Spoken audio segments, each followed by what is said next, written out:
Okay, this is going to be our first video in our series on capacitance and capacitors. And so I'll get right into it here. What I'm going to be talking about here is the contents from section 24.1 from the text. And maybe I should note while we're doing this, I'm gonna pull up the text here next to me, that the textbook does a little more in this chapter than we're going to be interested in. We're going to be looking at sections 24.1, 24.2, and 24.3, but we don't go on to dielectrics. We're not going to do dielectrics in this course, and I'm just going to mention briefly sort of what they are as we're going through some of this discussion about capacitors, but you guys don't need to concern yourselves with 24.4, 24.5, or 24.6. I'm just going to do these first three sections, and that's all that we're going to be covering. Okay, so let's get right into it. Capacitors and capacitance, section 24.1. So when we have two conductors that are separated by an insulator or by a vacuum, as what we're going to be focusing on in this course, this is sort of where the dielectrics would come in.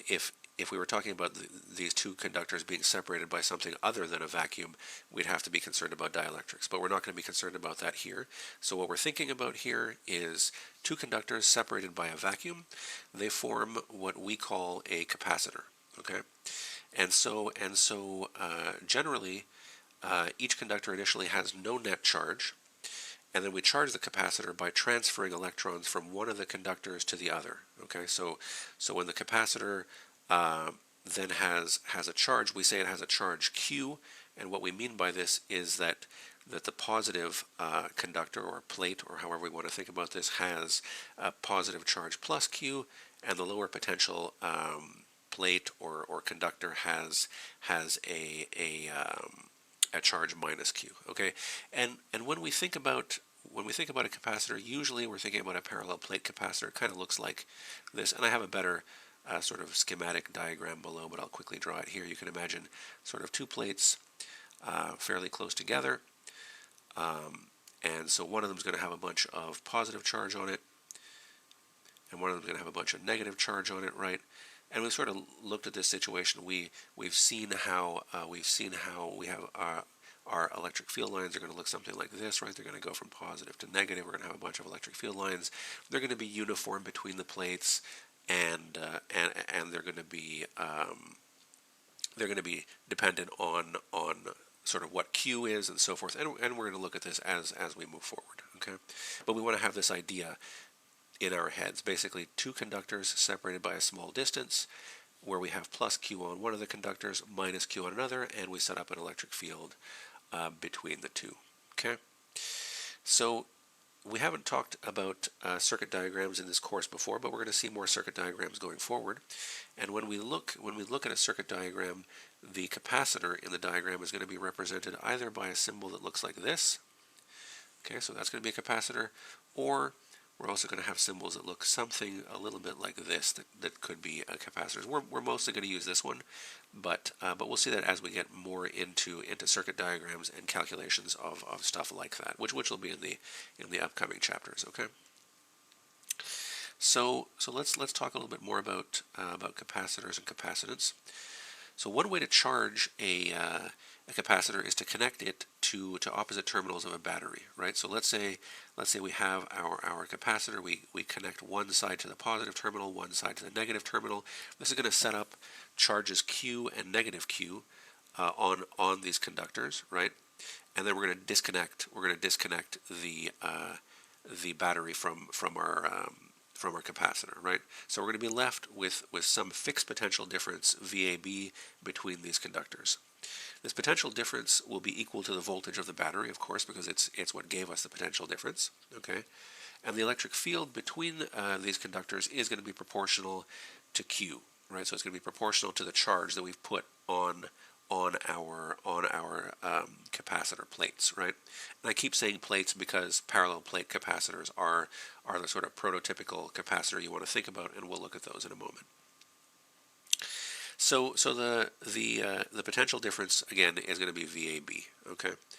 And the ratio of charge to potential difference, this ratio that we see here, charge to potential difference, is what we call the capacitance, C, of our capacitor.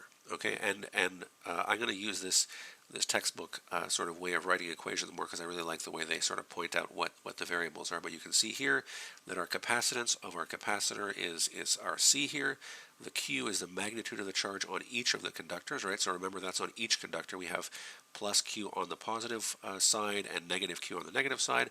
And this is the potential difference between our conductors. A is our VA, and it has our positive charge, and B is the surface that has our negative charge on it. That's going to be our VB, and this is our potential difference, right?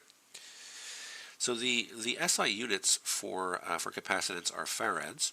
Okay, so we signify them with this F here, 1 farad, and that's equal to 1 coulomb per volt. Okay, let me scroll down a little bit here. So one way to think about capacitance is that it's a measure of the ability of our capacitor to store charge. Okay, so we're going to find that, and actually maybe should I point it out from this one? No, we're going to point it out in the next one. So we're going to see that the size and the relative distance of our conductors and the nature of the insulator between them are really the things that dictate the capacitor's ability to separate and store these charges, right? So let's take a look at some of this here. And this is really, like I was saying, the prototypical example is a parallel plate capacitor, right? So the simplest form of capacitor is a parallel plate capacitor, which consists of 2 parallel conducting plates, each with an area A, separated by a small distance d. When the parallel plates are charged, the charge distributes uniformly over the 2 surfaces, and essentially we have a uniform electric field, which will be almost completely localized between the 2 plates, right? So let's take a look. Let's take a look at the diagram here. We have this nice diagram where we have this red plate here. We can think of this as being our positively charged plate. Our blue plate would have some negative charge. We have positive Q up here and negative Q down here, and this sets up this potential difference VAB between the 2 plates, and we have a distance of D between the 2 plates. Each of these plates will have an area A. Okay, and so we have it here in a sort of side view where we can see our positive charge on the top plate, our negative charge on the bottom plate, and we see our basically uniform electric field flowing from our positive charge to our negative charge. Pretty much contained within the 2 plates, right? There's not a lot of electric field outside, and that's sort of the idea we want to have in mind. Okay. So from our earlier work, we know that the electric field between these 2 plates can be written as the expression that we see here. Okay.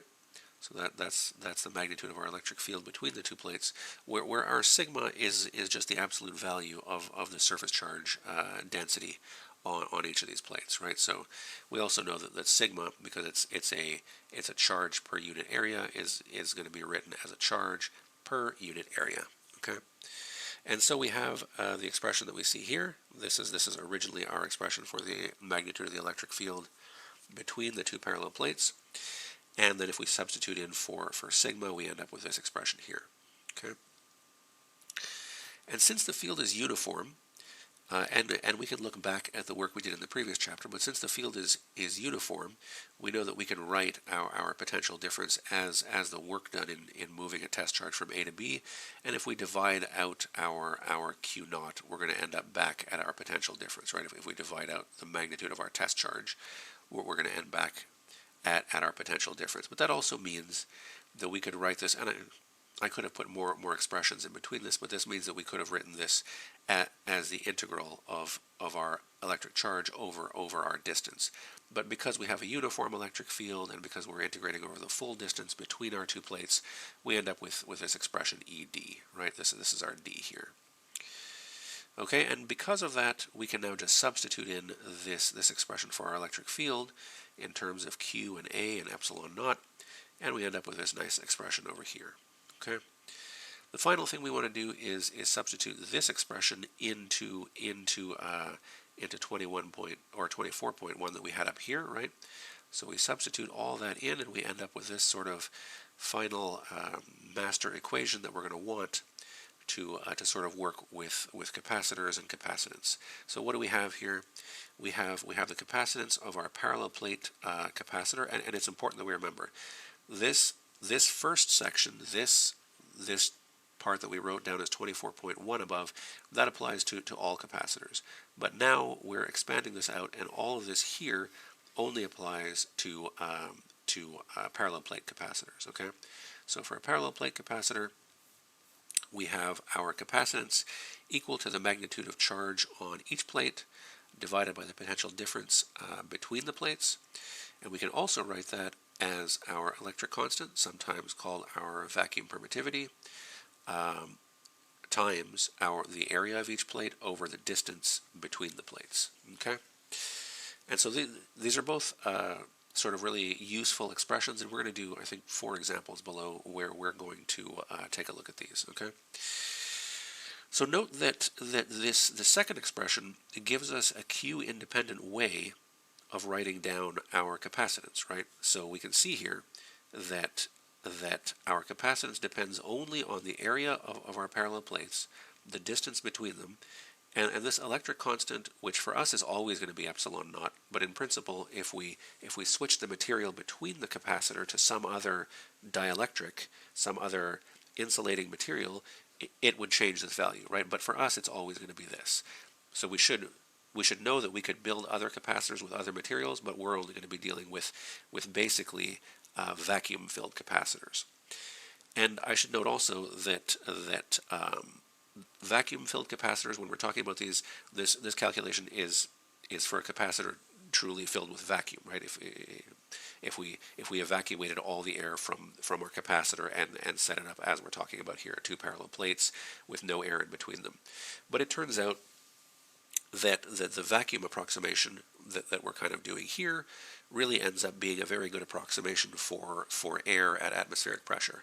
It's off by less than, I think it's off by less than 0.1%. So basically we're just going to take that to be air, and if we were doing any calculations, this would suffice for our calculation, unless we were doing something very, very precise, right? So let's keep moving on here. For equation 24.2, which is sort of the most important one here that we were looking at before, if the area is in square meters and the distance is in meters, then our capacitance is in farads, right? And so 1 farad is equal to 1 coulomb squared per Newton meter, okay? And we can rewrite that as 1 coulomb squared per joule. And so this kind of gives us an interesting way to rewrite the units of our vacuum permittivity or our electric constant, our epsilon naught here. And so we used to think about it whenever we had to write it down in these terms here, right? Coulomb squared per Newton meter squared. But now we can write it down as farads per meter, and that's kind of a nicer way to think about our epsilon naught, because really it kind of tells us something about what's separating the 2 plates in our capacitor, and it's nice to think about as we're going across some number of meters or some fractional number of meters across this thing. Well, we're seeing how many farads per meter we're picking up as we go across more of this stuff made up of something that we represent as epsilon naught, that has a permittivity given by epsilon naught. Okay, so really this is just a different way of writing those units, and maybe in some cases can be more insightful, right? So the last thing I wanted to note before we get into the calculation here is that 1 farad is actually a very large amount of capacitance, and we're going to see that pretty clearly in this first example. And this is very similar to how 1 coulomb is a very large amount of charge, right? So we always work with nanocoulombs and microcoulombs and picocoulombs even, because 1 coulomb is a lot of charge and 1 farad is a lot of capacitance. And we just want to remember that although we're kind of always going back to this unit of farad and coulomb, that if you're dealing with everyday sort of electronic applications, that would be far too much charge or far too much capacitance for most things that we would need, right?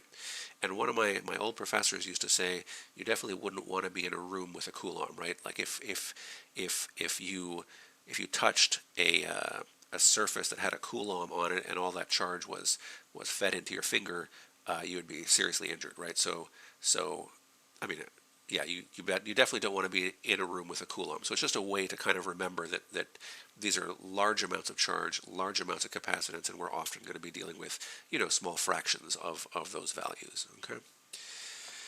So let's move on now to a few examples from the chapter here. This first one's a very quick one, but is a good example of how to get started here. So in example 24.1, we have the size of a 1 farad capacitor. So the parallel plates. So this is a parallel plate capacitor. So the parallel plates of a 1 farad capacitor are 1 millimeter apart, right? So what are we thinking of here? We're thinking of a capacitor. These are the sheets. These sheets are going to end up being very, very large, but they're basically, and I kind of could have drawn them overlapping, but whatever, you can imagine. And they only have a distance here of 1 millimeter. Okay, so they're 1 millimeter apart. They're going to be very large sheets. We're going to see how large. And they have a capacitance of 1 farad. Okay, so we have a capacitance 1 farad. And I have very little space here, so maybe I shouldn't have written so large. But we want to calculate what the area of these sheets would need to be able to get that 1 farad of capacitance on a distance of 1 millimeter with this parallel plate setup, right? So to do this, we would just go straight back to our equation 24.2 that we had above. We're always going to want to have this in our minds when we're thinking about capacitors. And I'm going to write down sort of both parts, although we won't always need both parts. But so this is both parts. Here we're interested in the relationship between the area, the distance, and our capacitance. So we don't need this middle term here. Basically, we just need C equals epsilon naught A over D, and we can rearrange this because we want to try and find A, right? So we can rearrange this, and we're just going to end up with an A equals CD over epsilon naught, right? And at this point, we know all these things. We know what the capacitance is. It's 1 farad. We know what the distance between these things are. It's 1 millimeter. We know what our electric constant is. We can write that down. So I'll sub in numbers here. I won't do it for every one of these examples because a lot of it is just the substitution of numbers. But we have 1 farad. We have 1 millimeter, so that's 10 to the minus 3 meters. And we have our 8.85 times 10 to the minus 12. That's our electric constant, right? If you were to solve for this, you would find an area of 1.1 times 10 to the 8 meters squared for the area of each of our capacitor plates. That's about so if you took the square root and you found sort of how large that would be, that each of these plates would be a square with a side length of about 10 kilometers. Okay, so you can imagine how huge that would have to be, these gigantic plates, 10 kilometers on each side, 1 millimeter apart, to hold a 1 farad capacitance, right? Now, why is it so large? Well, it's super large here because this is a very, very inefficient way to build a capacitor. You would never do this for an actual electronics application, right? We can make a 1 farad capacitor that's only a few centimeters in size, like side length, that will have a capacitance of 1 farad, but it'll only be, you could fit it into modern day electronics, but out of these materials, if you're building it in this very inefficient way, you can see how large these plates would really end up needing to be. Okay, so that's our first example. Let's take a look at example 24.2 from the text. Properties of parallel capacitors. So we're going to want to calculate some stuff about parallel capacitors again. We have the plates of a parallel capacitor in a vacuum. So again, our parallel capacitor, what's in between the plates is just a vacuum. They're 5 millimeters apart, and the size of each plate is 2 meters squared. And we have a potential difference across the plates of 10 kilovolts. Okay. And so we want to find the following things. We want to find the capacitance, we want to find the charge on each plate, and we want to find the magnitude of the electric field between the plates. Okay, let's get into that. How much space do I have? I think enough. Okay, so again, we want to keep our equation in mind. We want to keep the equation 24.2 in mind. And so we have epsilon naught A over D, right? And so to start off with, well, the first one is easy, right? We want the capacitance. We know the area. We know the distance. And we know what epsilon naught is, so we would just simply write it down. So for A, we would simply have C equal to epsilon naught A over D. And I won't do the substitution, but if you did the substitution, you would end up with a capacitance of 3.5, what do they say, 3.54 times 10 to the minus 9 farads. I'm just going to make a quick note here, actually. So I've noticed that some people prefer using like they'll take this and turn this into nanofarads or whatever, or if it was a different situation and you had minus 6 or minus 12 micro or picofarads or whatever. I prefer that when you guys are doing your assignments, you write things down in these terms, in terms of just powers of 10 with the base unit out front. Both ways are right, and some people prefer reading it one way or the other, but when I'm grading, it's just easier for me to just pick off the powers of 10 rather than, carefully go through. And if your answer differs from mine, I have to translate it back and figure out where things went wrong. So it's just easier if you guys just write it down in powers of 10, use the base unit out front, and sort of go from there. Okay? Let's take a look at part B now. In part B, we want the charge on each plate. That we can get quite easily from the second part of the equation here. We can just rearrange that. We can see that the charge is going to be equal to our capacitance times the potential difference from A to B, from both plates, right? And again, we have all those numbers, so I won't do the substitution. But if we did the substitution, again, we would find 3.54 times 10 to the negative 5 coulombs in this case. Okay, so that would be that answer.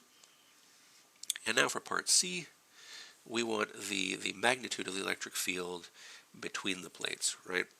So for this, we're going to need an additional couple of equations. We know what the electric field looks like. We know that the electric field between these parallel plates has to look like this. We also know that our charge per unit area is going to look like this, right? This is going to be our charge per unit area.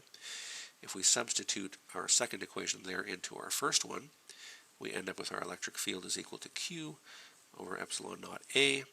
And now we're at the point of substituting in numbers. We just calculated Q, so that goes in there. We have A from above. And if you did the substitution, you would end up with 2 times 10 to the 6 newtons per coulomb, or the way we kind of want to think about it now, 2 times 10 to the 6 volts per meter. And the volts per meter is nice again because you think about sort of traversing the distance between the two plates, and you think about the potential difference changing, not the potential difference, but the potential changing as you go across these two. I'm just going to very quickly pause the video and save my PDF, and we'll keep going. Okay, PDF is saved. Let's keep going. We have 2 more examples that we're going to do. So this one is a spherical capacitor. Okay, so let's go through the problem here. This is 24.3 from the text. 2 concentric spherical conducting shells are separated by vacuum, as shown below. The inner shell has a total charge of plus Q and an outer radius of RA. We can see that here. This is our inner shell, right? It has positive charge on it, so it has plus Q, and it has an outer radius. This outer edge of it is an RA, a radius RA. And the outer shell has negative Q charge on it. We can see the negative Q spread on the surface here, and an inner radius of RB. We want to find the capacitance of this spherical capacitor. Okay, and so how are we going to do this?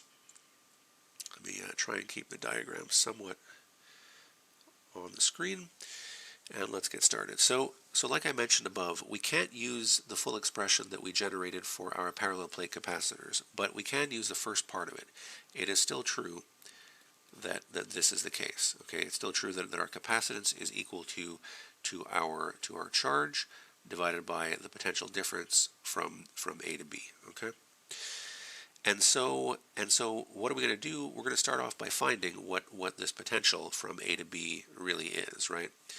And we talked a little bit about what the potential of a point charge is in the previous section, but really let's take a step back from that and let's think about, well, we're not really dealing with a point charge here, right? But we did see that Gauss's law kind of let us treat a spherical charge distribution as a point charge. So let's remind ourselves that Gauss's law tells us, And this is a statement about electric flux here, but we're not going to be worried about the electric flux. It tells us that this is the case, right? That our electric flux is equal to the integral over the surface of our electric field dotted into the area of that surface. Both of those are our vectors. And this is going to be equal to the enclosed charge over epsilon naught, right? And if we think back and we think about Gaussian surfaces, well, first we should define this Gaussian surface. So we're going to call this purple area here. They've basically built a central R here, where they're putting a Gaussian surface between our positive and negative spherical plates here. And so we end up with a Gaussian surface here. So we can think of this surface here as a Gaussian surface, right? Let's call this G. Okay. And so we can imagine this Gaussian surface able to expand and contract. And if we put the Gaussian surface in there, and we remember all the spherical symmetry that we have there, so this integral cleans up a lot, and we end up with basically just EA equals Q over epsilon naught, and we can slide our A over here, and it's really just 4 pi epsilon naught, and so or at least the basement is just 4 pi epsilon naught r squared. We're going to end up with an expression like this, right? So we end up with an expression for the electric field because our Gaussian surface is only enclosing this spherical charge distribution here. We end up with an expression that looks like this, right? Okay, so that's the expression for the electric field just outside of our inner plate, our positively charged inner plate, right? But we're really interested in the potential outside of that spherical shell, right? Well, we talked about what the potential of a point charge would be, right? We talked about that in the last chapter. We wrote down that the potential of a point charge is basically just this, and we know that Gauss's law tells us that this situation basically reduces to a point charge, right? This is very much like having a point charge just sitting at the origin here, right? And so because of that, this is our expression for the potential outside of our spherical charge distribution, which corresponds to our inner shell of our capacitor here. Okay, and so we can make use of this now, right? We're going to make use of this by substituting in the two radii that we're interested in. We're going to substitute in RA and RB, and we're going to find that gives us an expression that we can use to find the capacitance here. How am I on space? Okay, so this is going to tell us that VAB, which we remember is just VA minus VB, is just equal to substituting in the radius of each of these radii that we're interested in. So we're going to have Q 4 pi epsilon naught RA minus Q over 4 pi epsilon naught RB. And so what does this correspond to? Well, this means that if we took our Gaussian surface and we shrunk it right down till it was just a tiny bit larger than RA, and it was sitting there, well, that's going to give us our potential at RA, which is going to be VA, which is this term here. And then if we expand out the Gaussian surface all the way to our blue edge here, then that's going to give us our second term, and that's going to be the potential that we see here. This is our VB, this is our potential, and we subtract the two because VAB is defined this way, right? So we can clean this up.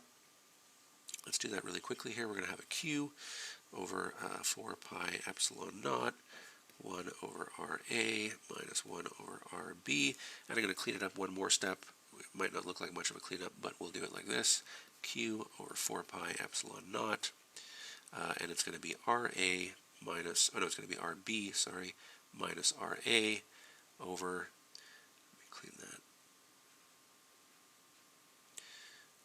minus RA RB, and why did I turn that into a V? That should be a B, an R, sorry. So RB minus RA over RARB. And so at this point we have our VAB, right? This is our VAB. And so all we need is our VAB and our Q. So we have this expression from above, right? We have our Q equals our C equals Q over VAB. And so we can just substitute in this expression in for VAB.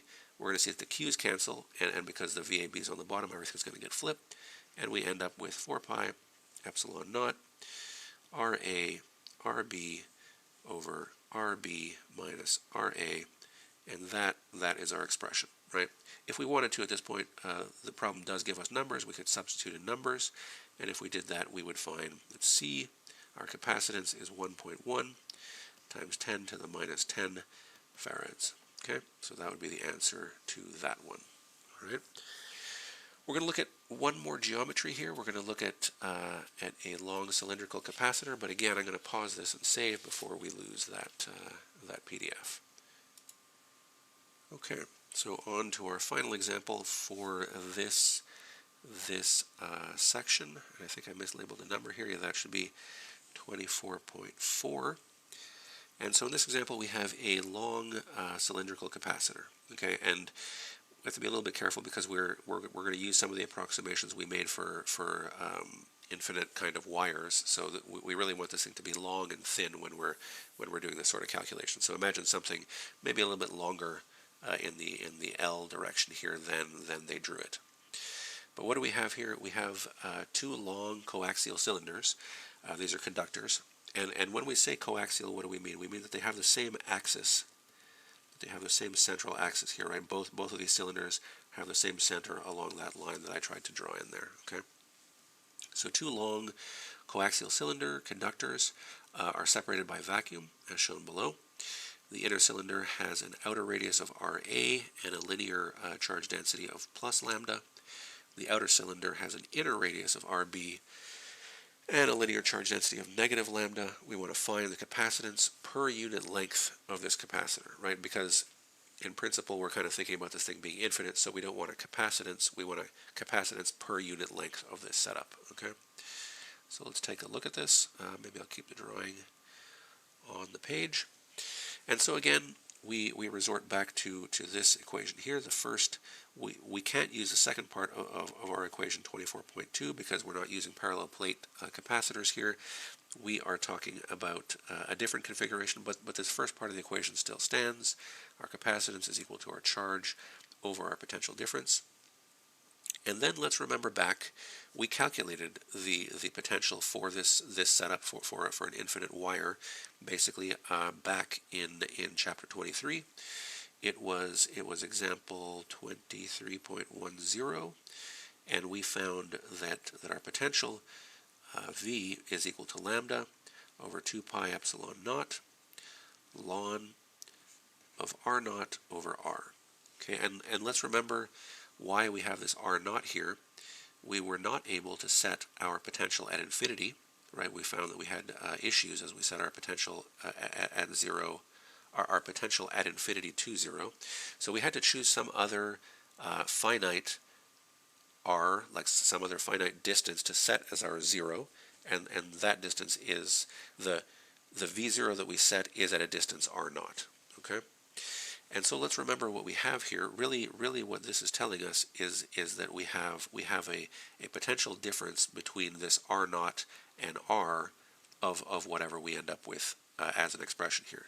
So we can kind of rewrite this as VAB is equal to VA minus VB is equal to the same expression we have there, lambda over 2 pi epsilon naught times the ln. And now we're going to have RB here. This is our point at which we're setting our zero potential, and that's going to be the outer shell. So we're setting zero potential at the outer shell. As we do for all of these, we want to be setting the potential 0 at one of our shells, right? And in the basement here, we're going to have RA. Okay, this is the radius of our inner shell. Okay.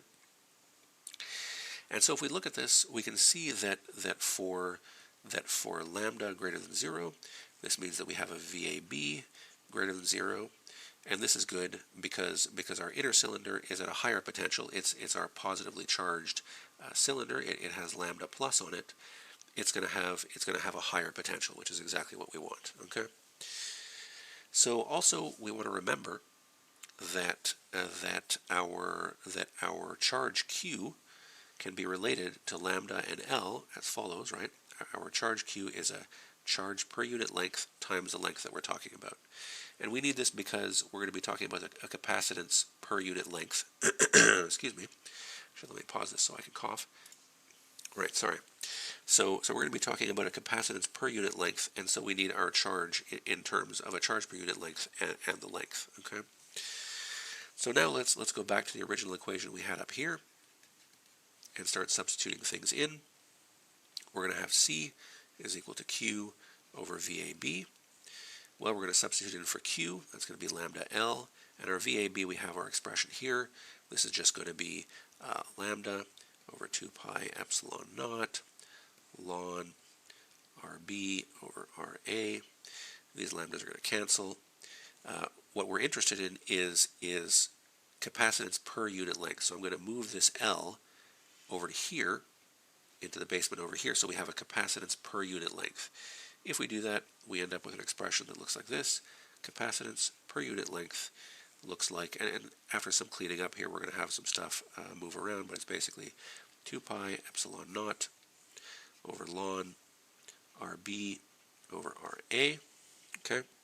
And this would be the expression that we're looking for, right? If we were given values for RA and RB and L, we could calculate what our capacitance was, but we're not given those values in this question, so this is basically it for this example. Okay, so that'll bring us to the end of our first video here on capacitance and capacitors. You might notice that it's kind of like a bit of a shift here, right? We spent the first 3 chapters talking about sort of increasingly theoretical things. We were talking about electric fields, and we're talking about potentials and different things, setting up a bunch of math to be able to solve these problems. And now we've kind of brought it back. The math is a little simpler. We're talking about more tangible things, capacitors that you actually find in electronic devices. And so this kind of starts us off on new footing to start building up to more ideas. So in a sense, those first 3 chapters kind of go nicely together, and now we're kind of starting out something new with these capacitors and capacitance, and we'll move on to new stuff in the next video. Okay, I'll see you guys there.